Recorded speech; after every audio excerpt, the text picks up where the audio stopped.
baik. Assalamualaikum warahmatullahi wabarakatuh.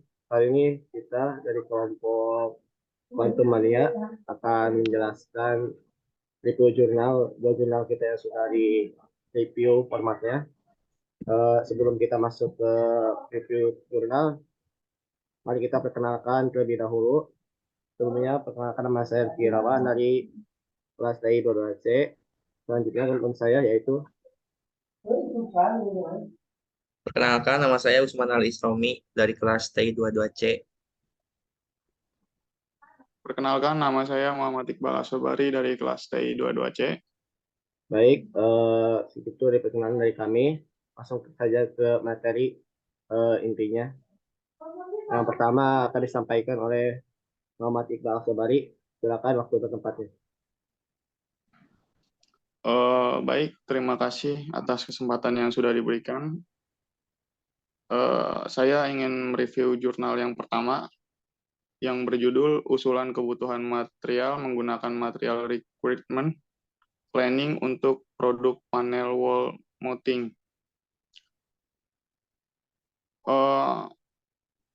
Untuk abstraknya, di sini isinya seperti penelitian ini pada salah satu industri yang memiliki core bisnis di bidang perakitan panel listrik. Perusahaan ini memproduksi beberapa panel listrik dengan tegangan rendah dan menengah. Hasil pengamatan dan juga wawancara diperoleh adanya permasalahan di dalam bagian produksi pada industri ini berupa terhentinya proses produksi karena kekurangan komponen untuk membuat sebuah panel listrik. Ini dapat merugikan perusahaan karena tingkat efisiensi dan produktivitas pekerja menjadi menurun.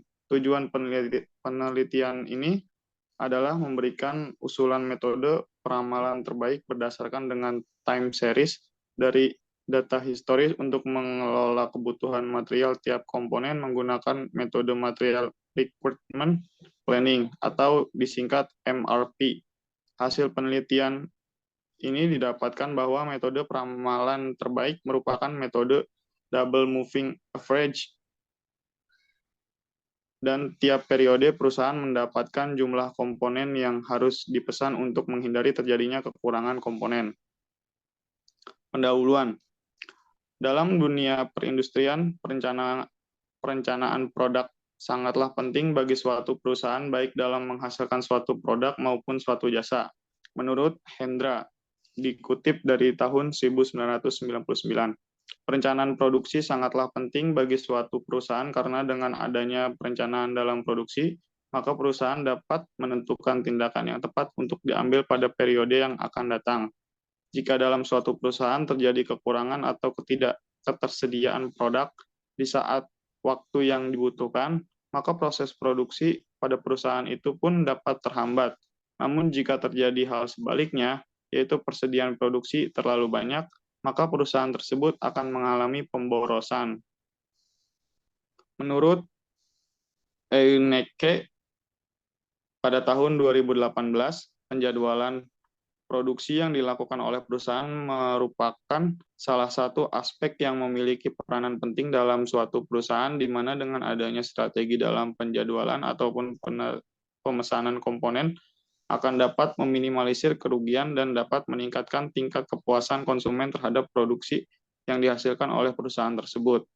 Kerugian yang dapat dialami oleh perusahaan jika tidak memilih strategi dalam proses produksi ialah adanya keterlambatan dalam memenuhi kebutuhan konsumen dan juga terhentinya proses produksi akibat kekurangan komponen penyusun benda yang sedang dibuat. Sehingga jika terjadi hal-hal seperti yang sudah disebutkan, akan berdampak kepada tingkat pelayanan perusahaan itu sendiri kepada pelanggannya. Contohnya, PT Mahkota Prima merupakan perusahaan yang bergerak di bidang pembuatan panel listrik low voltage yang juga medium voltage. Di dalam dunia perindustrian, panel listrik sering sekali terjadi ketidakpastian dalam hal waktu dan juga jumlah produk yang dipesan oleh konsumen.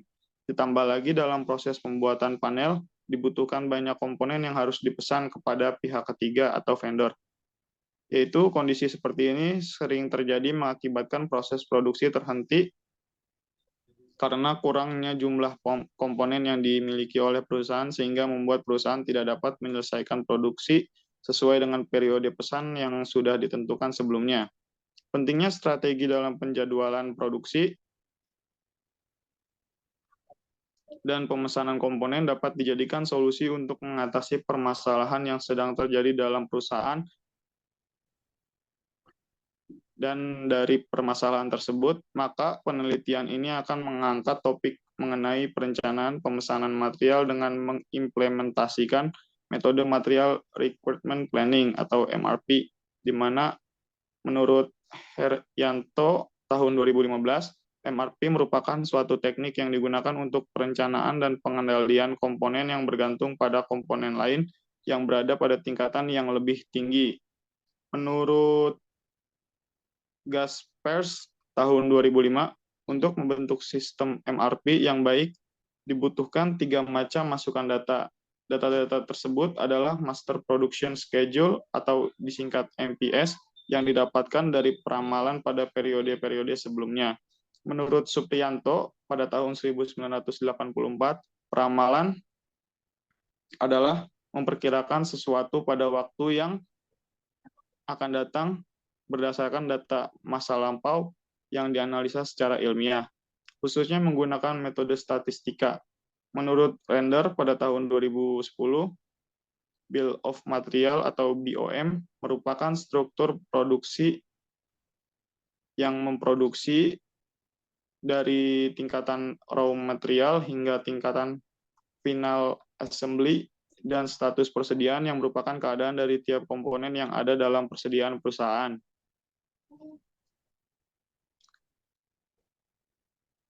Metode penelitian dari jurnal ini, yang pertama, metode penelitian memiliki tujuan yaitu agar penelitian dapat dilakukan dan berjalan sesuai dengan yang telah direncanakan. Berikut ini merupakan metodologi penelitian yang digunakan untuk penelitian ini. Metode penelitian dibuat untuk menggambarkan langkah-langkah yang dilakukan untuk melakukan penelitian ini, sehingga penelitian ini dapat mengidentifikasi permasalahan yang ada di perusahaan yang sedang diteliti dan juga dapat memberikan usulan yang tepat.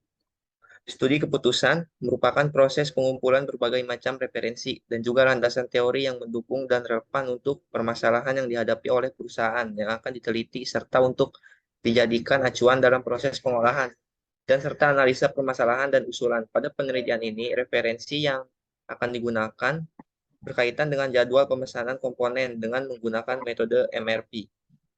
Pengumpulan data yang diambil akan berkaitan dengan permasalahan yang dihadapi oleh perusahaan dan juga data-data yang dibutuhkan untuk proses pengolahan dan dengan menggunakan metode yang nantinya akan digunakan untuk memberikan usulan kepada pihak perusahaan. Data yang dikumpulkan terdiri dari data historis permintaan, distribution, centered dead lead time, dan stok komponen, dan bill of material dari produk panel. Data yang telah dikumpulkan selanjutnya akan diolah dalam beberapa tahapan. Pengolahan data pertama kali akan dilakukan dengan menganalisis data histori yang dimiliki oleh PT Mahkota Prima. Menentukan metode peramalan yang memiliki nilai akurasi peramalan paling tinggi. Setelah menentukan metode peramalan, maka tahap selanjutnya adalah dengan membuat master plan, schedule atau MPS. Tahap selanjutnya merupakan tahap terakhir dari pengolahan data, yaitu tahapan pembuatan material requirement planning, MRP. Hasil dari penelitian ini adalah data-data yang dikumpulkan untuk melakukan perencanaan pemesanan material. Tabelnya ada di sini ya. Kesimpulannya, ada kesimpulan dalam penelitian ini, antara lain yang pertama, PT Mahkota Prima tidak memiliki jadwal pemesanan material secara teratur sehingga menyebabkan seringnya terjadi kekurangan material. Yang kedua, material requirement planning dapat menjadi solusi untuk menghindari atau mengurangi terjadinya kekurangan material. Yang ketiga ada load seizing jenis LFL, merupakan suatu metode pembuatan rencana kebutuhan material dengan cara melakukan pemesanan kepada supplier sesuai dengan hasil forecasting yang didapatkan. Yang keempat ada data historis yang telah dilakukan. Tim series plot menunjukkan bahwa data tersebut tidak memiliki sesional dan tren. Yang kelima ada metode peramalan yang dijadikan opsi adalah double mopping average, single mopping average, dan single expressional smoothing. Yang terakhir, menggunakan metode double moving average digunakan karena memiliki nilai MAPE, MAD, dan MSD yang paling kecil sehingga metode tersebut merupakan metode forecasting dengan tingkat akurasi yang paling tinggi untuk kasus ini. Ada lagi data yang diperlukan untuk membuat MRP dan MPS, bill of material, dan struktur produk. Selanjutnya, setiap periode PT Mahkota Prima disarankan untuk memesan sebanyak 18 unit atau pasang komponen penyusun. Dapat dilihat bahwa dengan menggunakan MRP, tidak ada inventory yang berlebih di akhir periode. Terus ada kelebihan dari pengaplikasikan MRP dapat mengurangi inventory yang berlebihan maupun mencukupi kebutuhan inventory di periode tertentu. Untuk saran dari jurnal ini, yaitu untuk menghindari kekurangan komponen pada proses produksi panel, wall mounting PT Mahkota Prima dapat memesan material sesuai dengan hasil rancangan MRP yang telah disajikan. Kelebihan dari jurnal ini yaitu jurnal ini menjelaskan dengan secara lengkap ya. Dan untuk kekurangannya adanya suatu singkatan tanpa mencantumkan kepanjangannya apa gitu. Mungkin sedikit kekurangan menurut saya dari jurnal ini yaitu ada bahasa yang susah dimengerti. Mungkin itu saja untuk jurnal pertama. Kita lanjut ke jurnal yang kedua. Untuk jurnal yang kedua yaitu ada uji kekerasan dengan menggunakan alat microhead speakers pada berbagai jenis material. Mungkin ada sedikit penjelasan dari saya. Apa sih alat microheader speakers ini?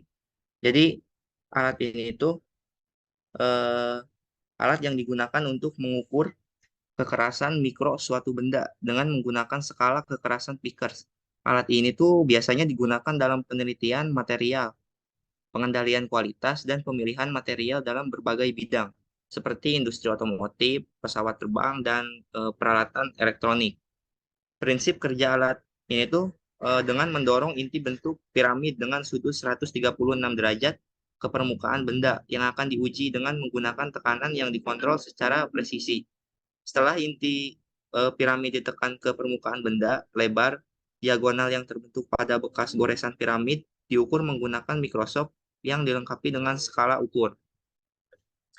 Alat ini juga terdiri dari mikroskop optik dengan kemampuan pembesaran yang tinggi, meja uji yang dapat diatur secara presisi, dan inti piramid berbahan kertas seperti berlian atau tungsten karbida. Alat ini juga dilengkapi dengan sistem pengukuran digital untuk memudahkan pembacaan hasil pengukuran dan perangkat lunak untuk pengolahan data. Di jurnal ini ada abstrak, jadi mungkin sudah dijelaskan ya di abstrak ini tuh menjelaskan tentang apa sih alat microhead speakers ini. Untuk di pendahuluannya, yaitu ada analisis situasi. Teknologi pada masa kini berkembang dengan pesat seiring dengan perkembangan ilmu pengetahuan yang bertujuan untuk memenuhi kebutuhan manusia semakin meningkat pula. Teknologi ini tuh dituntut untuk bergerak menjadi semakin kuantitatif dalam pemenuhan kebutuhan manusia di bidang industri yang merupakan sektor sentral kebutuhan manusia. Bidang mekanik dan pemesinan secara tidak langsung juga dituntut untuk berkembang pula untuk mengimbangi dunia industri yang semakin maju. Hal ini tidak lepas dari tujuan utama, yaitu menghasilkan barang berkualitas seefisien mungkin untuk pemenuhan kebutuhan manusia. Salah satu bentuk peningkatan kualitas ialah rekayasa material bahan untuk mendapatkan hasil yang diharapkan. Dari suatu material, hal ini bertujuan untuk meningkatkan daya tahan material agar sesuai dengan kinerja mesin yang diharapkan. Syarat umum material atau bahan ialah mempunyai kekuatan atau kekerasan, kelakuan, dan kesesuaian terhadap lingkungan harga material dan pemeliharaannya. Mungkin contohnya material struktur baja dan karbon rendah.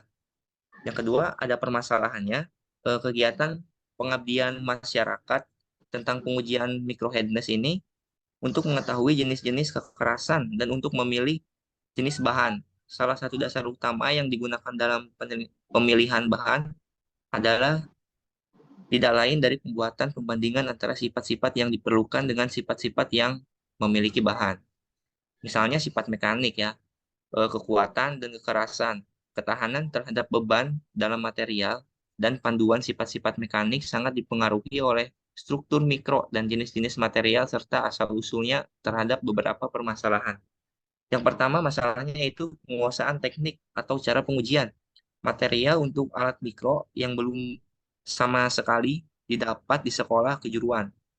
Yang kedua dari masalahnya adalah pengetahuan hubungan antara struktur mikro dan sifat mekanik yang sangat penting untuk mengontrol atau meningkatkan kekerasan atau kekuatan logam yang belum dipahami.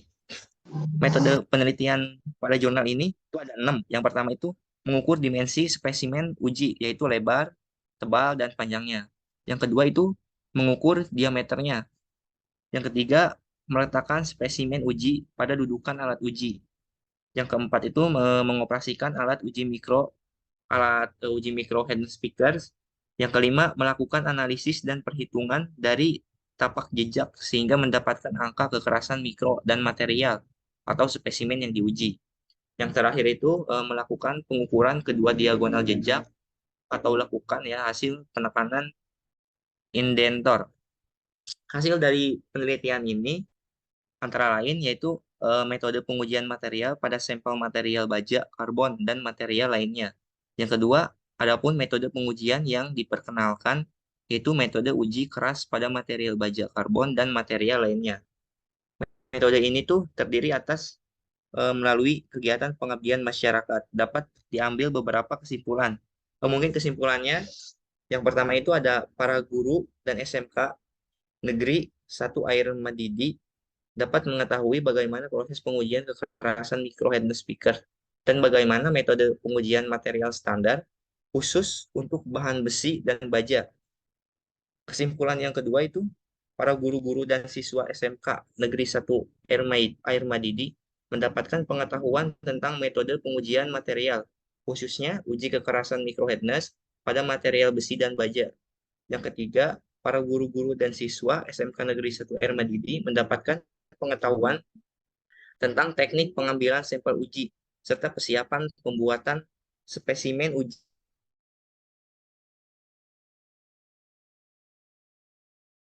sebelum kekurangan dari jurnal ini. Saya akan menjelaskan apa sih kelebihan dan kekurangan dari alat microheadness speakers ini ya.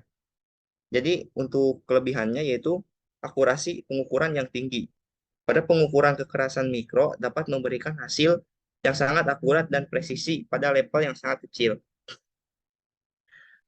Yang kedua ada ukuran sampel yang kecil. Penelitian microheadness dapat dilakukan pada sampel yang sangat kecil ya. Bahkan pada lapisan permukaan yang sangat tipis pun atau benda-benda yang sangat kecil. Terus informasinya itu sangat terperinci. Jadi dapat memberikan informasi yang sangat terperinci tentang sifat mekanik dari suatu benda, seperti kekuatan dan kekerasan material pada level yang sangat kecil. Terus biaya yang dikeluarkan juga relatif murah dibandingkan dengan beberapa jenis penelitian mekanik lainnya. Penelitian ini tuh dapat dilakukan dengan biaya yang lebih murah dan dapat dilakukan dengan peralatan yang tersedia di laboratorium. Mungkin untuk kekurangannya itu waktu pengujian yang lebih lama ya. Pengujian dengan menggunakan alat ini tuh memerlukan waktu yang lebih lama dibandingkan dengan pengujian dengan menggunakan alat pengukur kekerasan yang lain. Terus ada peralatan yang lebih mahal. Alat ini tuh memerlukan peralatan yang lebih mahal dan kompleks dibandingkan dengan beberapa jenis alat pengukur kekerasan lain. Pemeliharaan yang lebih sulit, alat ini tuh jadi untuk memelihara alat ini tuh lebih sulit dibandingkan alat yang lain ya. Terus pengaruh permukaan yang diuji. Kekurangan dari alat ini tuh hasil pengukuran dapat dipengaruhi oleh pengukuran yang diuji. Seperti misalnya kalau pengukuran yang diujinya tuh ada goresan atau cacat permukaan pada benda yang diuji. Terus ada terlatih untuk mendapatkan hasil pengukuran yang akurat dan konsisten. Penggunaan alat ini tuh memerlukan operator yang harus terlatih ya. Jadi tidak sembarang orang bisa menggunakan alat ini gitu. Mungkin itu saja untuk kekurangan dari alat yang ada di jurnal ini. Mungkin untuk kelebihan dari jurnalnya di sini penelitian microhardness ini lebih teliti dengan mengetes kekerasan suatu material. Mungkin tambahan kelebihan dari saya yaitu berdasarkan ide dan gagasan ini tuh jadi si penulis tuh menggunakan dasar teori yang beragam dan relevan sesuai dengan permasalahan yang diteliti dalam penelitian ini. Untuk kekurangannya yaitu material untuk alat mikro masih belum tersedia di pasar. Mungkin itu saja review jurnal yang pertama dan kedua dari kelompok kita ya. Oke, sekian dari kelompok kami. Kurang lebihnya mohon maaf. Kita tutup saja eh, review ini. Assalamualaikum warahmatullahi wabarakatuh.